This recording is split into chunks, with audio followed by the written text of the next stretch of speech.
Okay, hello student, हमारा अगला topic है सर्कुलर मोशन।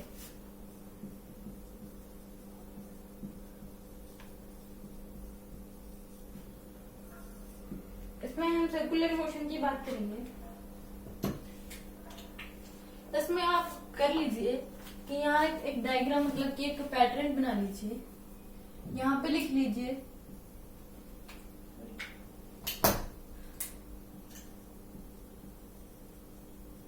एंगुलर डिस्प्लेसमेंट को थीटा से डिनोट करते हैं। यहाँ पे टेंजेंशियल डिस्प्लेसमेंट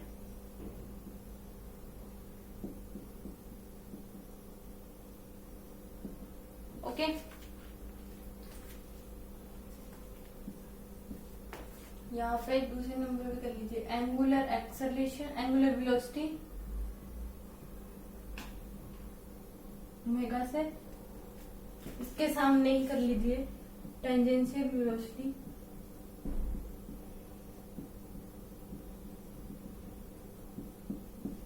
और तीसरे नंबर पे एंगुलर एक्सेलरेशन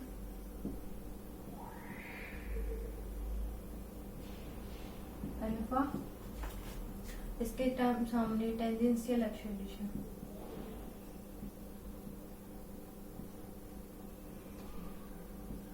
ओके, इसमें इसका इसके साथ मतलब कनेक्शन है, इसका इसके साथ, इसका इसके साथ रिलेशन है, तो हमने इनको आमने सामने लिख दिया।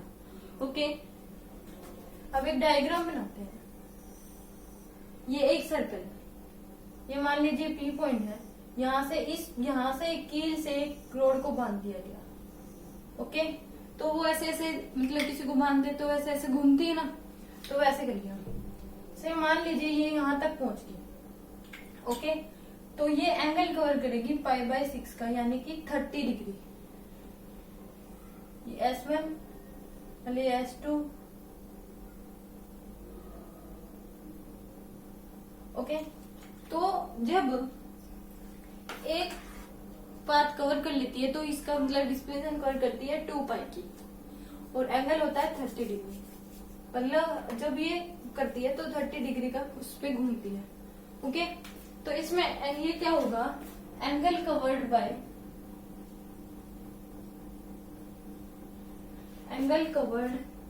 By body at centre. कि इसमें एंगुलर डिस्प्लेसमेंट क्या होती है कि बॉडी ने सेंटर से लेकर कितना एंगल कवर किया है उसको हम कहेंगे एंगुलर डिस्प्लेसमेंट, जो हमेशा गोल गोल घूमेगी। ओके, तो इसमें क्या हो जाएगा कि एक अगर चक्कर पूरा कर लेती है बॉडी तो वो 2π का कवर कर लेती है, जब दूसरा कर लेगी तो 4π। तो कहोगे कि एंगुलर डिस्प्लेसमेंट अगर उसी जगह से चल के उसी जगह पे आ गई। इसमें ये नहीं होता कि वो गोल गोल घूम के आई है, वो यहाँ से चल के अगर वो यहाँ ही वापिस आ जाता है तो उसकी जीरो होती है। ये घूम के इसने पूरा एक चक्कर करा कि मान लो जो ऐसे ऐसे घूम के मैं वहीं पे आ गया आगे, तो कितना हो जाएगा उसका 2π। अगर दूसरा चक्कर काटते हैं तो वो 4π, 6π, 8π ऐसे होगा। तो एंगुलर डिस्प्लेसमेंट क्या होता है, angle cover by body at centre.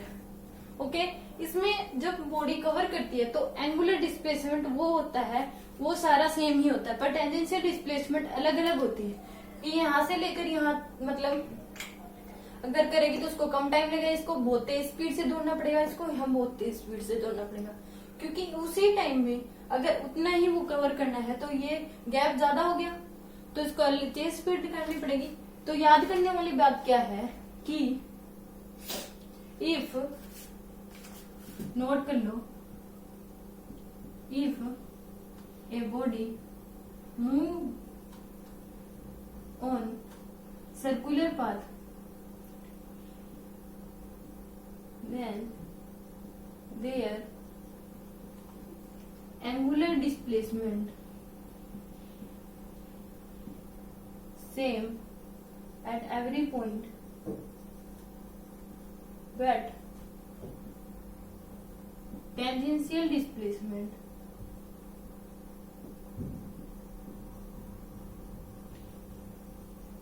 different। Okay, ये नोट करने वाली बात है। इसमें नोट करने वाले की एवरी पॉइंट पे, हर एक पॉइंट पे एंगुलर डिस्प्लेसमेंट सेम होगी। एंगुलर डिस्प्लेसमेंट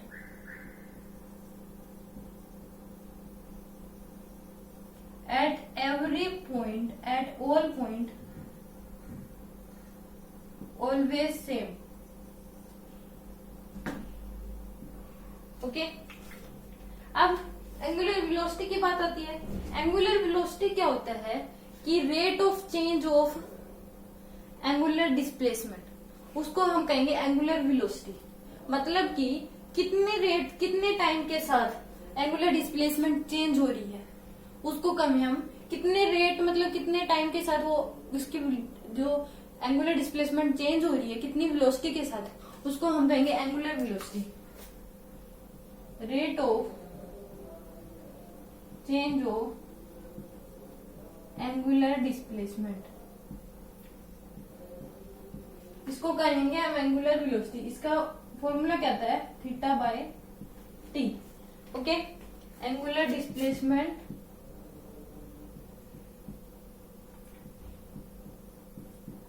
में टाइम। मान लीजिए किसने एक सर्कल कवर करने में 2 पाई होता है, एक सर्कल कवर करने में उसने 4 सेकंड लगाए, तो इसका एंगुलर वेलोसिटी क्या हो जाएगी, 2 पाई अपॉन में 4। दूसरा अगर उसने 4 चक्कर करे, 4 चक्कर करे, एक 2 पाई, फिर 4 पाई, फिर 6 पाई, फिर 8 पाई, और कितने सेकंड्स हो गए, 16। तो 8 पाई अपॉन में 16, मतलब rate of change of angular displacement, मतलब कितने रेट और कितने टाइम के साथ एंगुलर डिस्प्लेसमेंट चेंज हो रही है। अगर उस एंगुलर डिस्प्लेसमेंट को उसके टाइम से डिवाइड करते हैं तो एंगुलर वेलोसिटी आ जाती है। ओके, और एंगुलर वेलोसिटी और टेंजेंशियल वेलोसिटी, एंगुलर वेलोसिटी हर एक पॉइंट पे सेम रहेगी, पर टेंजेंशियल वेलोसिटी डिफरेंट होगी, क्योंकि यहाँ पे इसकी वो चेंज हो रही है, यहाँ पे इसकी ये चेंज, मतलब इनकी मतलब टाइम तो उतना ही ले रही है, पर उसको उस पाथ को कवर करने में अपनी स्पीड बढ़ानी पड़ रही है, तो टेंजेंशियल वेलोसिटी कम हो जाएगी, क्योंकि वो टेंजेंट के अलोंग होती है। तो ये पाथ ज्यादा है, इससे ये ज्यादा है, इससे ये ज्यादा है, इससे ये ज्यादा है, तो टेंजेंशियल वेलोसिटी टेंजेंट के अलोंग। तो नोट करने वाली बात क्या है इसमें,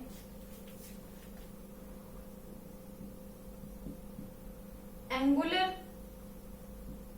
velocity at every point same, but if body move in circular path then angular velocity at every point same but tangential velocity different। अगर एक बॉडी सर्कुलर पाथ पे घूम रही है तो उसकी एंगुलर वेलोसिटी सेम होगी, मतलब उसकी टेंजेंशियल वेलोसिटी डिफरेंट होगी। और इसमें अब जो एंगुलर वेलोसिटी होगी, मतलब जो घड़ी देख लो, सेकंड्स की सुई, मिनट्स की सुई होती है और एक हावर्स की सुई होती है, तो ओमेगा मतलब angular velocity of second hand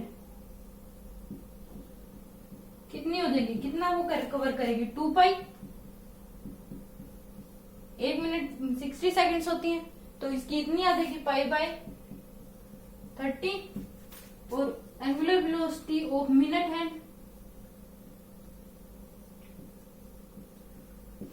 की क्या हो जाएगी, 3600 होती है 1 घंटे में, ये आ जाएगी। और angular velocity of hours hand, इसमें कितनी आ जाएगी इसकी, 2 पाई अपॉन में हावर्स से मल्टीप्लाई कर देंगे, 24 इंटू 3600, ये हो जाएगी। आप एक बार इसको नोट कर लीजिए।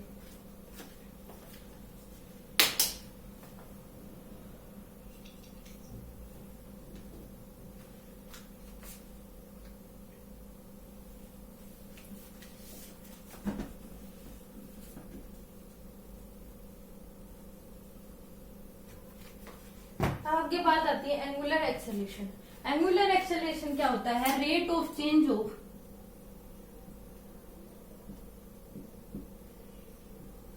एंगुलर वेलोसिटी उसको कहते हैं एंगुलर एक्सेलेरेशन। इसमें मान लीजिए इसका फॉर्मूला होता है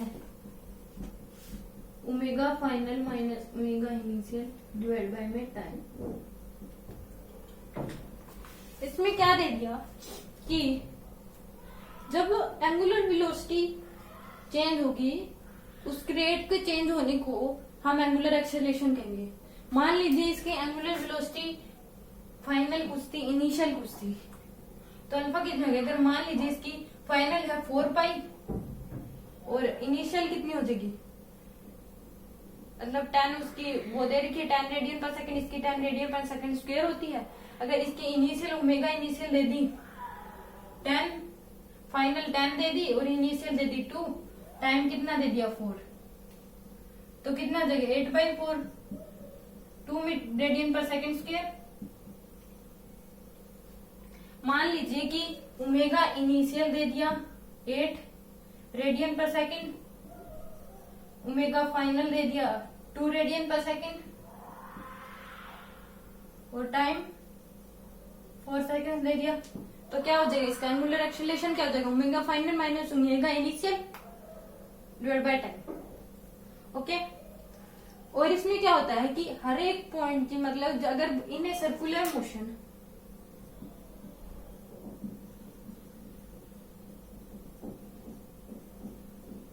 angular acceleration of each point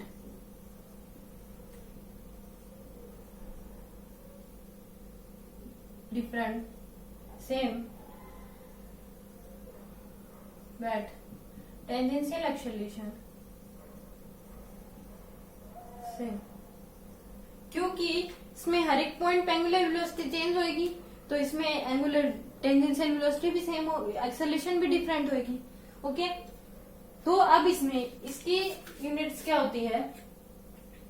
radian, और इसकी क्या हो जाएगी? रेडियन पर सेकंड यूनिट, और इसकी हो जाएगी रेडियन पर सेकंड स्क्वायर।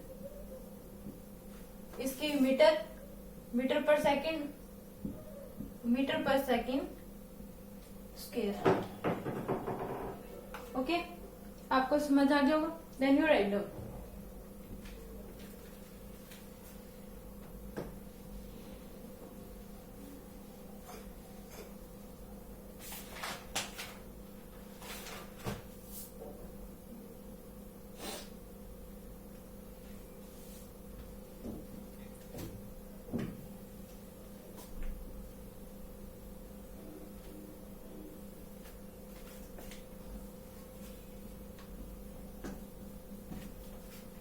अब हम आगे देखते हैं कि जब इसको r से मल्टीप्लाई करा दें तो टेंजेंशियल डिस्प्लेसमेंट निकल आता है। इसको r से कर दें तो टेंजेंशियल वेलोसिटी, अगर इसको r से मल्टीप्लाई कर दें तो टेंजेंशियल एक्सेलरेशन। मान लीजिए ये गैप दे दिया 2 मीटर, ये 2 मीटर और ये 2 मीटर, तो इसकी S1 निकालेंगे। अगर ये निकालनी है टेंजेंशियल तो क्या हो जाएगा? कितना है? 5/6 इंटू 2, S2 निकालेंगे तो 5/6 इंटू 4, S3 निकालेंगे 6। ओके, तो जब एंगुलर डिस्प्लेसमेंट को r से मल्टीप्लाई कर देंगे तो टेंजेंशियल डिस्प्लेसमेंट निकलेगा। ऐसे ही मान लीजिए इसकी एंगुलर वेलोसिटी दे दी 4 पाई दे दी 4 रेडियन पर सेकेंड, तो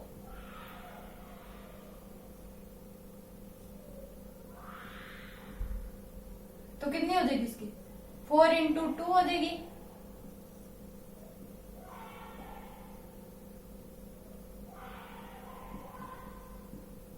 16। ओके, ऐसे ही इसमें एंगुलर एक्सेलरेशन जो होगी अल्फा, उसको r से मल्टीप्लाई तो टेंजेंशियल एक्सेलरेशन निकलेगा। इनमें रिलेशन होता है कि S इक्वल टू होता है r theta, okay, v equal to होता है ओमेगा r ओमेगा, और a इक्वल टू होता है r अल्फा। ये स्केलर फॉर्म में होता है।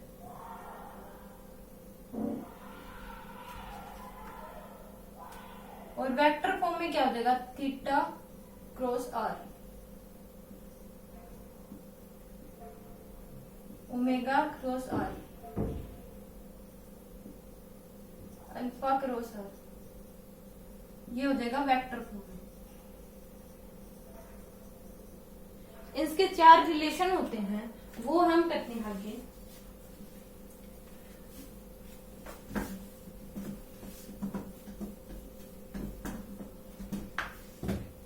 चार रिलेशंस क्या होते हैं इसमें, ये होगी इसके रिलेशन, ये याद रखने वाली बात है। अब आगे 4 इक्वेशन होती है सर्कुलर मोशन की, जैसे उसमें स्ट्रेट लाइन मोशन में होती है स्ट्रेट लाइन मोशन की 4 इक्वेशन, इसमें होगी omega initial equal to omega final plus alpha alpha t. दूसरी क्या हो जाएगी, v square s equal to होता है तो theta equal to omega initial t plus half alpha t square, और थर्ड ओमेगा फाइनल का square equal to omega initial का स्क्वायर पर 2 अल्फा थीटा, और फोर्थ क्या हो जाएगी theta n equal to omega initial plus alpha by 2 into 2n minus 1। Okay, ये 4 equation होगी। और एक क्या होता है, ओमेगा इक्वल टू होता है D theta by D T, और अल्फा इक्वल टू होता है D omega by D T.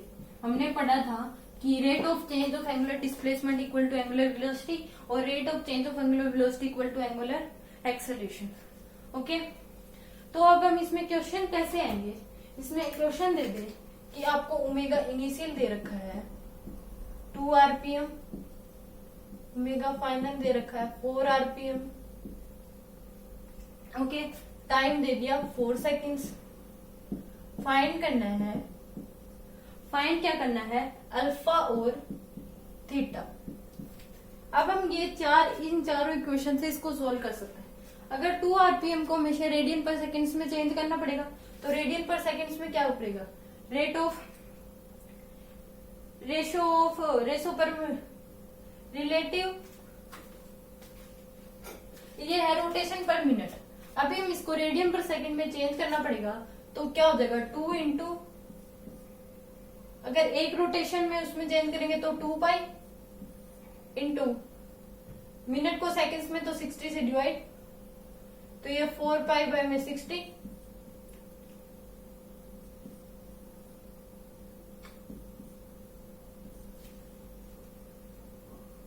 Pi by 15 हो गया।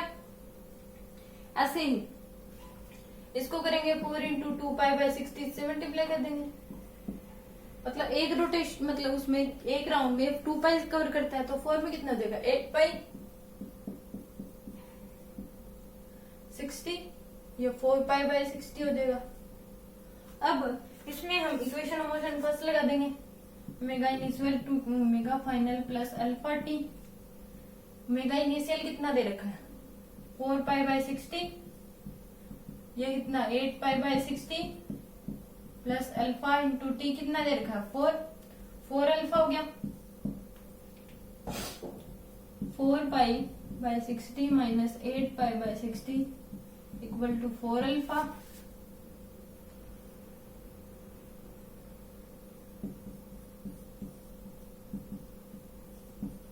अल्फा कितना हो गया पाई बाय 60,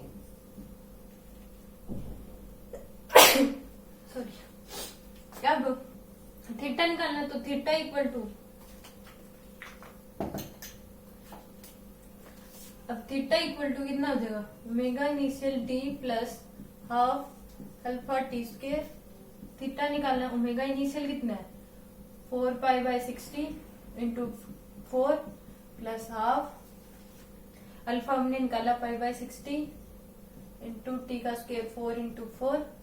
इसको सोल्व करने पे थीटा आ जाएगा।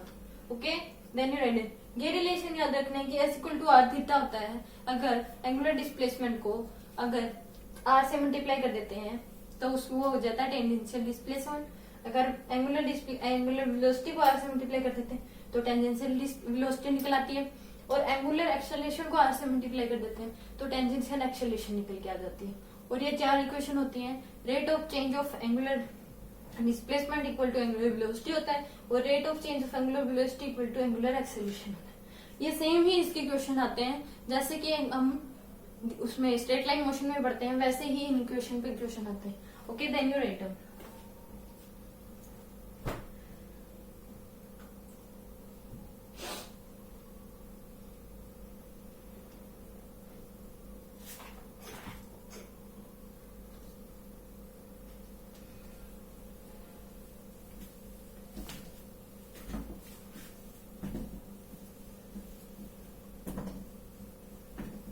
अब इससे आगे क्या होता है, अगर इफ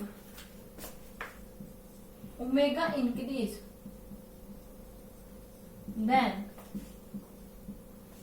देन ओमेगा भी क्लॉकवाइज डायरेक्शन में गो और अल्फा भी। But if omega decrease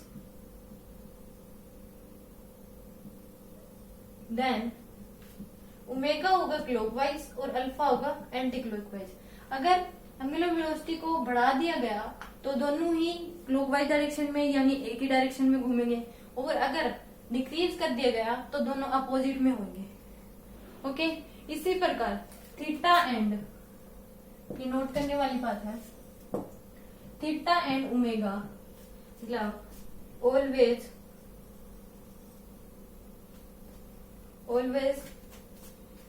have same direction. और थीटा और जो ओमेगा का रिलेशन होता है वो हमेशा ही सेम डायरेक्शन में होते हैं दोनों। ऐसे ही इसके सारे क्वेश्चन ऐसे ही आते हैं जैसे उसमें हम उसमें करते हैं स्ट्रेट लाइन मोशन में। ओके, तो अब इसमें इसकी रहेगी एक चीज रहेगी डायरेक्शन निकालना। अगर कोई भी चीज जिस साइड घूम रही है, मान लीजिए वो ऐसे, ये ऐसे घूम रहा है, तो जिस साइड घूम रही है, मान लो ये सर्कल है, ये ऐसे घूम रही है, ये क्लॉकवाइज डायरेक्शन में घूम रही है, तो जिस साइड घूम रही है उस साइड उंगली कर लो, और ऐसे घूम रही है तो उस साइड उंगलियों को घुमा दो। जिस साइड अंगूठा जाता है उसकी डायरेक्शन वैसे ही होती है। मान लीजिए ऐसे ऐसे घूम रहा है, तो जिस साइड ये घूम रहा है उस साइड उंगली कर लो, और जिस साइड घूम रहा है उस साइड उंगली को घुमा दो, और जिस साइड अंगूठा जाएगा उसी साइड इसकी डायरेक्शन होगी। मान लीजिए कोई चीज ऐसे ऐसे घूम रही है, तो ऐसे घूम रही है तो ऐसे उंगलियों को घुमा दो, नीचे की साइड डायरेक्शन हो जाएगी। ऐसे ऐसे घूम रही है, ऐसे ऐसे घूम रही है, तो इसको ऐसे ऐसे कर दो तो इस साइड आ जाएगी। अगर वो ऐसे घूम रही है ऐसे, तो इस साइड कर दो, इस side.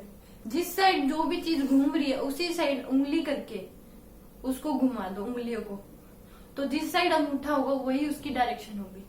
Okay, then circular motion is complete.